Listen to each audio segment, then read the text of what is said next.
बिस्मिल्लाहिर्रहमानिर्रहीम। Welcome to सरकारी job गुरु। दोस्तों, आज की इस वीडियो में हम बात करेंगे जो इनलैंड रेवेन्यू के लिए इंस्पेक्टर का जो सिलेबस है उसमें हम इनकम टैक्स ऑर्डिनेंस कर रहे हैं और इसका जो सेक्शन 2 है डेफिनेशंस का उसको हमने कंटिन्यू किया है और ये थर्ड वीडियो है, पार्ट 3 है इसका। इससे पहले 2 पार्ट्स आ चुके हैं, उसका आप ऊपर लिंक भी देख सकते हैं और लिंक डिस्क्रिप्शन में भी आपको नज़र आ रहा है।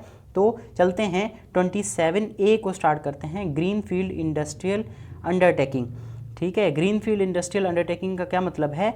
तो ए में क्या कह रहा है कि अ न्यू इंडस्ट्रियल अंडरटेकिंग, ऐसा नया सनती ढांचा जो कि पहले में क्या कह रहा है, 1 में पहले किसी सनती या कमर्शियल एक्टिविटी जहाँ पर ना हुई हो, ऐसी ज़मीन जहाँ पर पहले कोई भी इंडस्ट्रियल एक्टिविटी या कमर्शियल एक्टिविटी ना हुई हो और इन सब शराइत पर जो है ना वो बावर आए। ठीक है, वो इन सब शराइत को पूरा करे। फिर दूसरे नंबर पे क्या है, या वहाँ बनाया गया हो बगैर किसी मौजूदा स्ट्रक्चर को गिराए या उसकी मरम्मत या उसमें कोई और तब्दीली किए बगैर कोई ऐसा इंडस्ट्रियल ढांचा, सनती ढांचा जो बिल्कुल नई जगह पे शुरू किया गया, जहाँ पहले कोई ना हो, ना ही पहले किसी चीज़ को गिरा कर वहाँ पर नया तामीर किया गया हो। या फिर तीसरे में कह रहा है कि या किसी सेटअप को तकसीम करके, यानी पहले वहाँ पर कोई एक इंडस्ट्री हो उसको डिवाइड करके या जो है ना उसको एक्सपेंड करके, ठीक है, एग्जिस्टिंग उस चीज़ को, या फिर कहीं और से मशीनरी जो है वो एक जगह से दूसरी जगह पे ट्रांसफ़र की जा रही हो। ठीक है, तो ऐसा कुछ भी ना हो जिसमें, उसको क्या कहते हैं, ग्रीन फील्ड इंडस्ट्रियल अंडरटेकिंग, यानी ये बिल्कुल नई चीज़ हो, दूसरी जगह से भी मशीनरी वगैरह ना लाई गई हो और किसी चीज़ को जो पहले किसी इंडस्ट्री को डिवाइड भी ना किया हो। ठीक है, या फिर चौथे में क्या कह रहा है कि जो या कोई ऐसा टेक्नोलॉजी या प्रोसेस इस्तेमाल कर रहा हो जो पाकिस्तान में पहले इस्तेमाल ना हुआ हो। ठीक है, तो ऐसे को क्या कहते हैं, ग्रीन फील्ड। और वो कमिश्नर से मंजूर शुदा हो। बी में कह रहा है कि जो कमिश्नर से मंजूर शुदा हो, कमिश्नर के पास दरख्वास्त गई हो, दस्तावेज़ात गए हों और कमिश्नर ने उसको मंजूर किया हो, तो ऐसी को क्या कहते हैं, ग्रीन फील्ड इंडस्ट्रियल अंडरटेकिंग। 28 में कह रहा है कि हाउस बिल्डिंग फाइनेंस कॉरपोरेशन किसको कहते हैं, मतलब कॉरपोरेशन, ऐसी कॉरपोरेशन जो किस में बनी हो, house building finance corporation act 1952 के अंदर बनी हो जो कॉरपोरेशन, उसको क्या कहते हैं, हाउस बिल्डिंग फाइनेंस कॉरपोरेशन। 28 में है इम्प्यूटेबल इनकम। ठीक है, इम्प्यूटेबल इनकम का मतलब ये होता है कि एट्रीब्यूटिव इनकम होती है, यानी वो असल इनकम नहीं होती, लेकिन हम अंदाज़ा लगा के जो है ना उसको एट्रीब्यूट करते हैं कि हाँ भाई ठीक है, ये अगर इतनी इनकम है तो इसके बराबर ऐसे इनकम, अंदाज़ा लगा के जो इनकम को कहते हैं उसको कहते हैं कि एट्रीब्यूटेबल इनकम। अगर इसमें क्या है, मतलब अगर किसी अंदर क्या कह रहा है कि अगर किसी रकम पर जो है ना वो फाइनल टैक्स ना लगाया गया होता, यानी एक रकम है उसके ऊपर फाइनल टैक्स ना लगा होता, तो ऐसी आमदनी जिस पर इतना ही टैक्स लगाया जाता हो इसको क्या कहते हैं, इम्प्यूटेबल इनकम।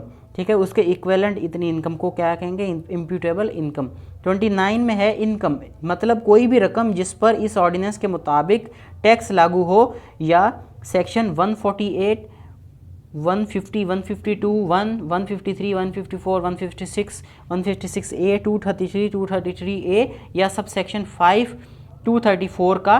ठीक है, तो इस तरह का या और कोई भी रकम जिससे आमदनी के तौर पर देखा जाए उसे इनकम कहते हैं।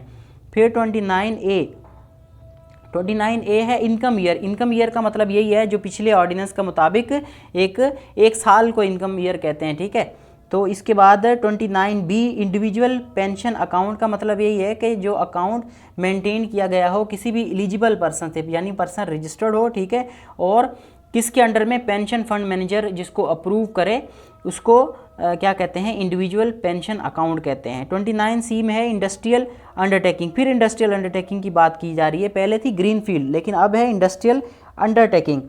तो ए में कह रहा है कि ऐसा सेटअप जो कि पाकिस्तान में हो जिसमें मुलाजिम, जिसके अंदर मुलाजिम हो, इंडस्ट्री उसको कहते हैं जिसके अंदर मुलाजिम हो। ठीक है, कोई भी, कितने मुलाजिम हो, ए में कह रहा है 10 या 10 से ज़्यादा हो और वो इलेक्ट्रिक तवानाई या कोई और तवानाई की किस्म इस्तेमाल कर रहा हो। ठीक है, और जिसमें इंसानी या जानवरों से तवानाई ना पैदा की जा रही, जिस तरह से कुछ चीज़ें ऐसी होती हैं ना जिसमें जानवर वगैरह को बांध के उसमें फिर उनको चलाया जा, जैसे कुएँ चलाए जाते थे या कोई और जो है ना वो एनर्जी प्रोड्यूस की जाती है। ठीक है, तो वो ना हो, इलेक्ट्रिक या कोई और form of energy, mechanical energy या केमिकल एनर्जी इस तरह की कोई हो। 2 में कह रहा है कि 20 या उससे ज़्यादा अफराद हों और वो भी इलेक्ट्रिक या दूसरी किस्म की एनर्जी इस्तेमाल कर रहा हो और उसमें भी इंसानी या जानवरों से तवानाई पैदा ना की जा रही हो, तो उसको क्या कहते हैं, इंडस्ट्री कहते हैं। सही है। फिर अगर है और फिर वो किस चीज़ में इंगेज्ड हो, वो इंडस्ट्री किस चीज़ क्या कर रही हो, क्या काम हो रहा हो वहाँ पर, या फिर उसमें कोई भी अशिया बनाई जा रही हो जिससे एक मटेरियल को इस्तेमाल करके एक नई चीज़ बनाई जा रही हो, ठीक है, रॉ मटेरियल से एक फिनिश्ड प्रोडक्ट बनाई जा रही हो, तो उसको क्या कहते हैं, इंडस्ट्रियल अंडरटेकिंग। 2 में कह रहा है कि या फिर शिप बिल्डिंग का काम हो रहा हो। 3rd में कह रहा है कि या फिर वहाँ पर जो है ना वो इलेक्ट्रिक पावर या दूसरी पावर जो है ना उसकी क्या हो, जनरेशन हो, कन्वर्जन हो, ट्रांसमिशन या डिस्ट्रीब्यूशन हो, ठीक है, इलेक्ट्रिक या हाइड्रोलिक पावर की, उसको भी क्या कहते हैं, इंडस्ट्रियल अंडरटेकिंग कहते हैं। 4थे में है कि यहाँ या फिर वहाँ पर कानकनी या तेल के कुएं या कोई और मादनियात वहाँ से निकाली जा रही हो, तो उसको भी इंडस्ट्रियल अंडरटेकिंग कहेंगे। फिर AA में क्या कह रहा है कि और 1 मई से कोई भी शख्स जो खुद तामीरात में शामिल हो, बिल्डिंग, रोड, पुल या दूसरे स्ट्रक्चर की जिसमें मशीनरी की दरामद यानी इंपोर्ट हो रही हो, तो इस पर बोर्ड जैसे चाहे शराइत आयद कर सकता है। ये भी इंडस्ट्रियल अंडरटेकिंग में आ रहा है। सही है, क्योंकि ये 29C का ही हिस्सा है।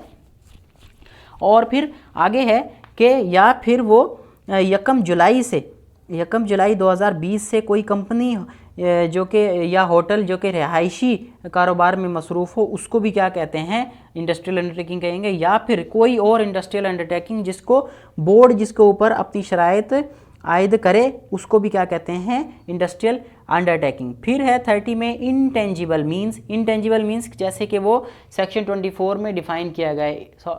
इंटेंजिबल मतलब ये होता है, टेंजिबल का मतलब होता है जिसकी फिजिकल एग्जिस्टेंस। इंटेंजिबल यानी उसकी फिजिकल एग्जिस्टेंस ना हो, जिस सिर्फ उसके बारे में हम ख्यालात हमारे जा सकें, ठीक है, यानी जैसे एहसासात होते हैं हमारे, खुशी, गमी, इसको हम फील कर सकते हैं, देख नहीं सकते, तो ये चीज़ें होती हैं इंटेंजिबल।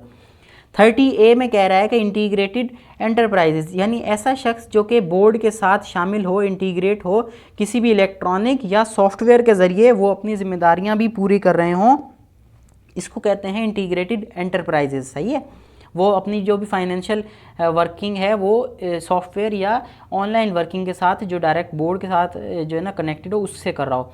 फिर है 30AA में इन्वेस्टमेंट कंपनी। ठीक है, इन्वेस्टमेंट कंपनी की डेफिनेशन वही है जैसे कि वो non banking finance companies act 2003 में डिफाइन किया गया है। इस तरह से KIBOR means Karachi interbank offered rate prevalent on first day of each quarter of the financial year. Each quarter यानी एक फाइनेंशियल ईयर में 4 क्वार्टर होते हैं, 3 महीने का एक क्वार्टर होता है, तो जो फर्स्ट डे पर जो रेट होता है कराची इंटरबैंक का, उसको कहते हैं कीबर। फिर है IRIS। ठीक है, ये एक सॉफ्टवेयर की शॉर्ट फॉर्म IRIS है। ठीक है, ये क्या है, एक कंप्यूटर बेस्ड प्रोग्राम है जो कि इनलैंड रेवेन्यू सर्विस के जो टैक्सेस वगैरह और जो लाज हैं, कवानीन हैं, उनकी एडमिनिस्ट्रेशन करता है, उनको संभालता है। ठीक है, जैसे किसी भी चीज़ में किसी भी जो ऑफिस में एक उनका सिंपल सा SAP वगैरह के इस तरह के सॉफ्टवेयर होते हैं जिसमें जर्नल उनके काम वगैरह हो रहे हैं, उस सॉफ्टवेयर को कहते हैं आइरिस। ठीक है, फिर है 30B में लीडिंग कंपनी। 30B में है लीजिंग कंपनी, मतलब जैसे कि वो डिफाइन किया गया है बैंकिंग फाइनेंस कंपनीज या नोटिफाइड एंटिटीज़ रेगुलेशन 2007 के मुताबिक जिस तरह से डिफाइन किया गया है, उसको कहते हैं लीजिंग कंपनी। तो ये था जो है ना वो कुछ डेफिनेशंस। इसके बाद जो अभी 30C में डेफिनेशंस हैं, इसको हम नेक्स्ट वीडियो में करेंगे क्योंकि वीडियो की लेंथ बहुत लंबी हो रही है और इसमें काफ़ी ज़्यादा डेफिनेशंस हैं, 60 से अबव हैं। इसको मैं इसलिए पार्ट्स में कर रहा हूँ ताकि समझ में आ जाए और थोड़ा थोड़ा आपको इसके बारे में नॉलेज मिलता रहे। तो अगर तो ये वीडियो आपको पसंद आई है तो प्लीज़ इसे लाइक करें, इस चैनल को सब्सक्राइब करें और वीडियो को दोस्तों तक शेयर करें। और अगर कोई भी आपका इसके बारे में ख्यालात हैं, कमेंट में आप इसको मेंशन कर सकते हैं। अगर आपको कोई वीडियो चाहिए तो मैं उसके ऊपर भी वर्किंग कर दूंगा। Thank you.